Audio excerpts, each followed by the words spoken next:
Hello, I'm Colonel Ricardo Sierra, Commander of 595th Transportation Brigade. It has been 20 years since the 9/11 attacks. In the following video, we will share some of the memories from our soldiers and civilians from that fateful day. Okay, my name is Betty Ong. I'm number 3 on flight 11. Okay. And the cockpit is not answering their phone. And there's somebody staffed in business class.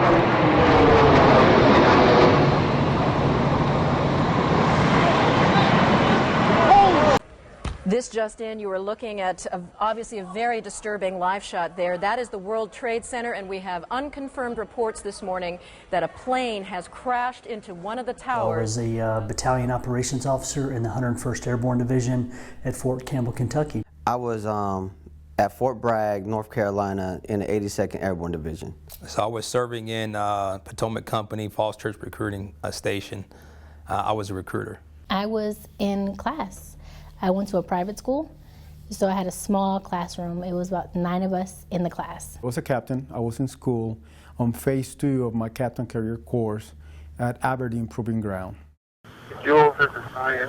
Listen, on an airplane that's been hijacked, if things don't go well and it's not looking good, I just want you to know I absolutely love you. I want you to do good. So have a good time. Same to my parents and everybody. And I just totally love you, and I will see you later, Dexter.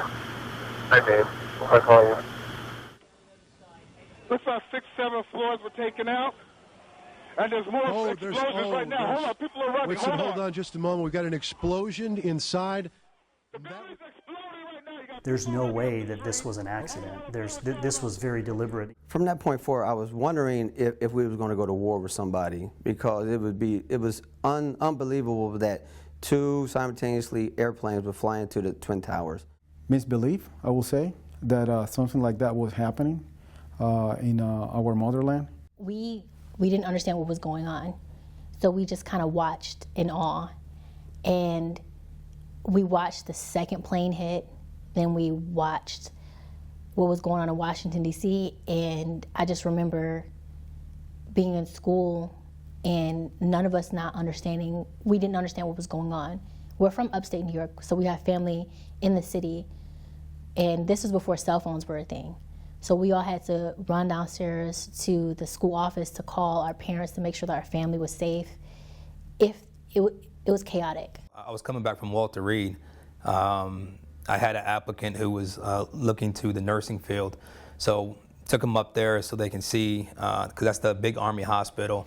So we were inside there, and then as we came out, we're driving back down to get back onto 66. Hear on the radio that the Twin Towers have been hit. And then as we were on Pennsylvania Ave, that's when the Pentagon had got hit. And we also have a report now that it was a plane that crashed into the Pentagon, and we have a large fire at the Pentagon. The one thing you can visibly see, and at the point I'm miles from the Pentagon, you can see all the black smoke that was rising up in the sky.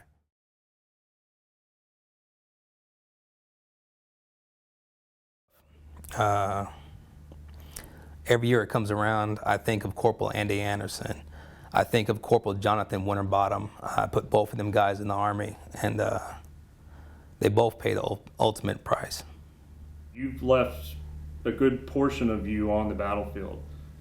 You received a Purple Heart. Do you mind telling us how you received that Purple Heart? I was out looking at a mortar pit, and at the time I heard incoming, and an 81 millimeter mortar exploded. And at that time, it kicked me back and knocked me out. So I guess I was out for several minutes, and at the end of it, where they medevaced me out by ground, took me to the TMC, where I stayed for several days. Come to find out that I had really bad TBI, and I hurt. Had some thermal burns inside my throat and my ears. So, but at the end of the day, you know, we give up our lives to make other people's lives better. On September 10th, what would I do for a combat patch, right? You know, what would you do for a Klondike bar? Well, what I would do for a 101st Airborne Division combat patch is just about anything you could imagine that's moral, legal, and ethical, of course, but I would have done anything.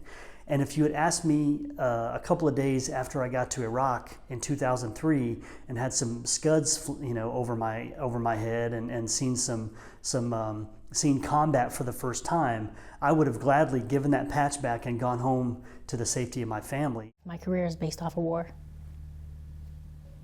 What would peace look like? I don't know.